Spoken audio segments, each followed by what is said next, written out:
Hello गाइजहरु, स्वागत छ मेरो यो छोटो मिठो भिडियोमा।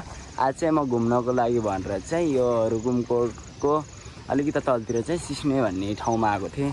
यहाँ एकदम राम्रो, यहाँ चाहिँ फुलहरू फुलेको रहेछ कि एकदम फुलहरू फुलेको रहेछ, डाँडाहरू एकदम राम्रो भ्यूहरू आउने रहेछ। यहाँ चाहिँ फोटो खिचाउनको लागि भनेर चाहिँ हाम्रो टिमहरू आएको थियौँ कि एकदम राम्रो। अब आएपछि घुम्नै पऱ्यो, यस्तो राम्रो ठाउँमा चाहिँ आएको थियौँ हामीहरू। यस्तो राम्रो फुलहरू फुलेको थियो। यहाँ चाहिँ फोटो खिचाउनको लागि धेरै मान्छेहरू पनि आउनु रहेछ, एकदम राम्रो। हजुरहरू पनि आउन सक्नुहुन्छ। यस्तो राम्रो भ्यूहरूसित हुन्छ नि, यस्तो राम्रो ठाउँमा चाहिँ म घुम्न आएको थिएँ।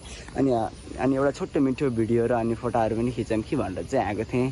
आन्दोलन चलेर चाहिँ अब यो एकदम बवाल भएको रहेछ काठमाडौँतिर भयो।